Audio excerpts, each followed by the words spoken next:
of colleges from Maine, where you represent, all the way to the south. How does a student begin to narrow this search with the opportunity? Do you have any suggestions for that? You know, I think that one of the best things that I ever did with my parents when I grew up in New York. So from near my house, we could visit a lot of different types of schools, but they weren't necessarily the schools I would apply to. They were like practice schools. I mean, you know what I mean? So you could see big and small, and like we talked about. And then I was lucky to have really good college counseling to help me sort of think, okay, well, if I like that, you know, this felt sort of right to me, so you could look at other options. But you know, I think too often the sort of selection process that you're talking about is very narrow. So you identify like, you know, size and location. But size and location, I don't know. I don't think they're necessarily the best ways to figure out if you're going to be happy someplace. So I think taking advantage of what you have immediate access to is a good place to start. And then if you want to get more geographically adventuresome, you know, you can go from there. But you also have outstanding counseling right here. And if you want to understand institutions across the country and around the world, I think you start right here with the counseling staff at St. Andrews, because students, you're beginning this process of self-discovery. You know, I'm sure it's already started, but as you work towards the springtime, and I'm sure many of you at that point will be visiting college campuses, you know, I'm guessing you've shared some things with the college counseling office to this point, and that will help them to identify institutions, types of institutions that may be a nice fit for you and your learning style and preferences.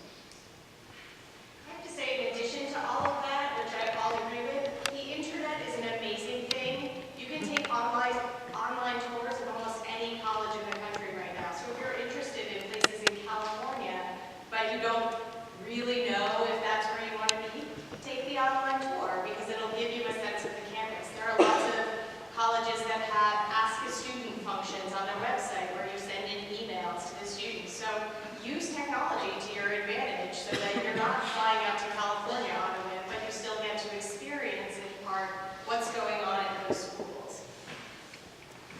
So just to elaborate a little bit more, I think it's very good, you know, to talk to your counselors and whatnot about your specific interests, but also your likes and don't likes specific to maybe you want to go to a school that doesn't have any frats or sororities, or maybe you do. Maybe that's huge for you, and that's something you want to do. So that can kind of narrow things out. If your testing, standardized testing is not as strong, then maybe you're thinking about a testing optional school. So it's kind of a way to narrow things down, not so much geographically, but in terms of what you want out of your college experience, and really thinking about what's important to you. And then the small point about the geographic piece. It is something you have to think about. If you go to school in Maine, you know, you need to be prepared for snow. It's a reality. It's not anything we try to hide. So if you think that's not something that you would ever want to do, then it's definitely something to think about. You know, if Texas is just too hot, you think 120 degrees is just not going to be, not going to make you happy, then that's something you really have to think about as well.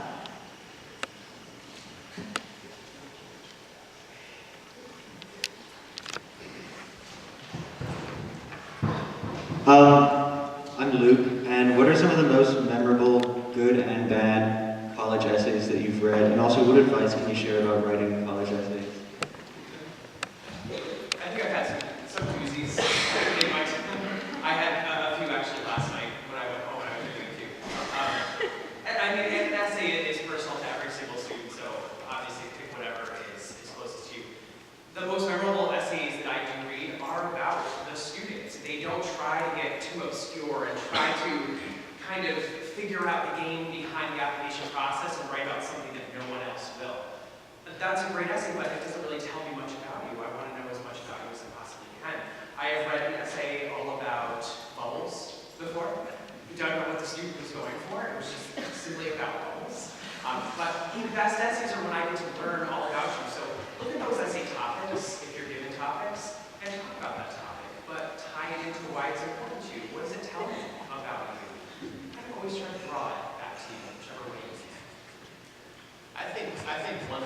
I think one thing that I would like to talk about as it relates to essays is keeping along with this narrative. It's a narrative of your life, correct? Like it's supposed to be not a story per se necessarily, but a narrative of your life. One thing that is very, very difficult to do is write a narrative of your life on a Sunday at like 2 o'clock. And said, you know, mom or dad always walks in and it's essay writing day, right? That's very difficult, right? Right? So I kind of, this is more directed towards students, but I kind of, a metaphor for this would be using Twitter. If anybody follows somebody who's hilarious on Twitter, they're, you know, you follow Dane Cook or somebody on Daniel Tosh or somebody on Twitter, a little graphic, but it's a funny guy. It's not, if you think about it, all he's doing is writing about his life, and he's got a pretty fabulous one, it's very obvious, but his camera is rolling. So if you say, hey Daniel, sit down for a moment and tweet me something funny, I'm really looking forward to it, it's going to be great. He's going to actually struggle with that. As funny as he is, he's going to struggle with that. I think that's going to be the same thing for you if you sit down and say, hey, write me an essay, I'm really looking forward to reading this. It's very difficult. So you need to keep the camera rolling. You need a larger sample size than one afternoon. It's always on a Sunday afternoon. I don't know, you guys need to make some plans on Sunday to keep. But it's really interesting because I think we need a larger sample size. So make sure when you kind of set some time to write the essay, make sure you have a large enough sample size to adjust it and adapt it and create this narrative that's more than a 2 or 3 hour period, because I think that's going to be really challenging to provide us with creativity and authenticity and all the things that we're really looking forward to reading about. That can easily be created in a 3-month period or something like that. So make sure your sample size, make sure your camera is rolling for longer than an afternoon. So I'll go ahead and answer that first part of your question pertaining to a favorite essay. So I read one about a student who had gone over to Africa, and as I was starting to read that first paragraph, I was thinking, okay, you know, this is going to be the standard. I traveled abroad. I saw poverty up close, which is a phrase that I think we've all seen in many essays, you know, and whatnot. And, you know, usually the student goes on to say, I painted a wall, you know, interacted with the children, and then I went home, you know, and that's really kind of it. And so I'll admit, you know, in my mind, I came in a little bit with that bias as I was reading the first paragraph. And then she really, you know, talked a lot about, really got specific about what she had done there, and then she talked about how after she left, she actually still wanted to be involved, so she ended up coming up with a water filtration system that really helped to clean the water for these African villages. And so she was actually able to take the technology back there the summer after her junior year of high school. And so it's really, it was a very active participation in the community service. You know, it was kind of taking some initiative and really figuring out something to help the people in these African villages. So I'm not saying every essay needs to be about, you know, water filtration systems or some type of amazing invention, but you do want to, you know, think about something unique that you've done, something that maybe not everybody who went on the same St. Andrews trip to Costa Rica and painted the same wall might write about. You want it to be a little bit different. And then definitely if there's something that you do after your service trip to Costa Rica, Guatemala, wherever, Africa, wherever you guys may have gone. I think that's always nice for us to read about as well.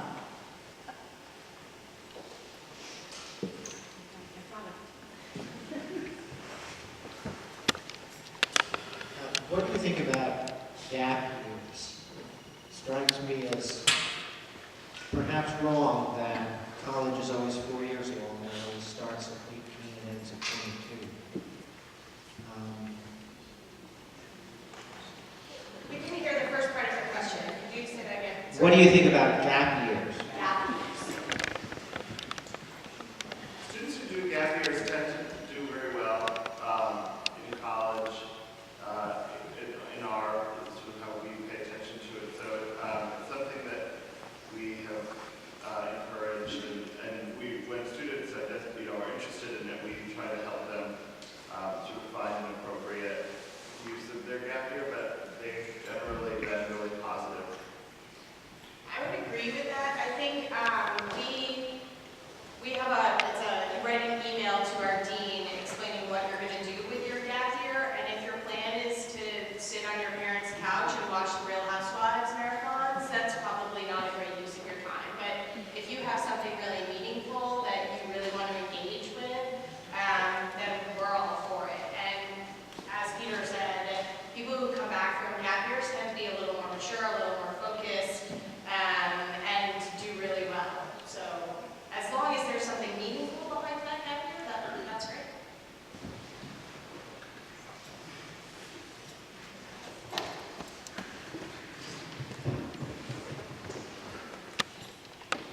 How do you approach the SAT? I'll start. We are, so I'm from Bowdoin. We were the first ever test optional institution. We've been test optional since 1969. And that was because we felt at the time and have proven subsequently that as the SATs are the best prediction of who you are in a classroom. SATs, ACTs, I use SAT for both. So we feel very strongly that if you're great at taking a test and you've done really well, then that's an asset to your application. If you're not, if that's not your forte, then you don't have to submit that, and there are other great parts of your application. So we want you to be the best, put the best possible version of yourself on that application. And I guess I'll take the flip side of that, sorry. I'll take the flip side of that from a much larger institution, Northeastern. We do not have the ability to view everybody in such a detailed way, so we use the SAT as a way to kind of have a benchmark to look at. So that's how we use the SAT. SAT or ACT, we still know that students perform on one better than the other, or in a lot of different circumstances. So we will look at both of those, but we do use those as far as our assessment. I just need to say a little something about testing optional schools when it comes up, because Bates is also a testing optional school. Usually we have about 50-50 submitters versus non-submitters with standardized testing. So it really is not a red flag if you don't submit it. I feel like I get that question kind of on in one-on-one conversations with students or parents. You know, they say, oh, okay, you say you're testing optional, but it's going to be a red flag, right, if my student doesn't submit. So we're usually 50-50. Last year we were about 63% with submitters. We're not sure why there was an increase, but I guarantee it's not a red flag at all. I'm going to ask a follow-up to that great question. Can you talk a little bit about a candidate who comes through perhaps with very strong transcript and modest scores versus a student who has exceptional testing and modest grades? How do you read that? And you may all read that very differently. Yeah, I'm happy to get started. I'm sure we all probably read differently. In a holistic review, there are going to be many, many factors that play into the enrollment or the admission decision, as you would expect. In the Davidson review, I can tell you that what's most important to us is the rigor of the course load you've chosen to take in high school. Then beyond that, the grades you made and the rigorous course load. We value writing very highly because we are truly a liberal arts college. If you are to choose Davidson, know that it will be a writing intensive experience, so we need to know that you are prepared for the rigors of the writing required in the classroom. Extracurricular activities will come in to play, I'm sure, all of us, because we want active, engaged community members on our campuses. We want people who will contribute, who want to make a difference on a daily basis. That's important to us. And then lastly, at least in our review, will be the test scores, which we believe to be a valuable piece of the review process, but far from the most important, and far from being the best indicator of future success. What we've been trying to do recently is identify a way to better understand that grit and determination that the student brings to the table. Oftentimes we find that in the other pieces of the application, including things like rewriting and the letters of recommendation provided by a number of people in your high school community. That is something we can say that question. Yeah, I don't know that I can say it, sorry. Much better than that, actually. It's just, it goes back to who you are a person. Throughout that process, you're not simply just a test score. Test score is one thing that we use to assess your application, but there's a lot of parts of your application. It is truly a holistic process when you're applying to schools. That's why all of us went home last year will be going home so we get to read applications. Well, I think one thing sometimes people who really crush the test think it's kind of a get out of jail free card. And while it is exceptional that you've done very well with the test, I think don't put all of your eggs in that basket because that's not going to be very helpful. Yeah, I would be even more emphatic and say, if you have to choose, you are in a much stronger position for gaining admission if you're the student with the great course selection and grades, but the modest SATs, over the kid with the high SATs, but the wretched transcript. Please, if you have to choose, that's where the choice will be. I would also add this, and it comes from years of reading applications. I think the SAT or the ACT works better for some students than it does for others. And I know that sounds like an odd statement, except that when you think about it, it's no different from what happens when, let's say, someone of my age, goes to the doctor. You get a blood test, and you get a cholesterol number. So the doctor says, "This is your number." What does that mean? Well, does it mean you absolutely positively are going to get a heart attack someday? Or does it mean that you absolutely positively will never get a heart attack? It means neither of those things. It's simply an indicator in one direction or another, but any good physician is looking at a whole range of other factors, and it's only in the context of these other factors that that number gains any kind of particular meaning whatsoever. And it certainly is never the whole story. And I think that's a very common human experience. We are all very different. I mean, we're confronted with what I would call, and I think my colleagues have sort of implied this, with what I would call the admissions paradox. And the admissions paradox is that, on the one hand, if I were to go around this room and ask every person in the room, do you think you're unique? That is, do you think you're the only person walking the planet who is exactly you? I think we'd all give the same answer. We'd say, yeah. I mean, I don't think there's another Louis Hirsch sitting at one of the premier prep schools in the country on a panel right now. I think I'm absolutely unique as Louis Hirsch. Well, fine. Well, what is it all of us are doing for a living? We're comparing unique entities. Well, you guys have gotten a good enough education here to know that that's logically impossible. If something is truly unique, it can't be compared. That's what's meant by the word unique. But that's exactly the enterprise we all are engaged in. So it's a kind of fudging. It's a constant weighing of apples and oranges. And of course, when you get to the exercise that we'll be doing this morning, that's exactly what you're going to see. There's no perfect candidate among these students that you're going to be looking at. So it's a question of weighing the apples and the oranges and make a choice.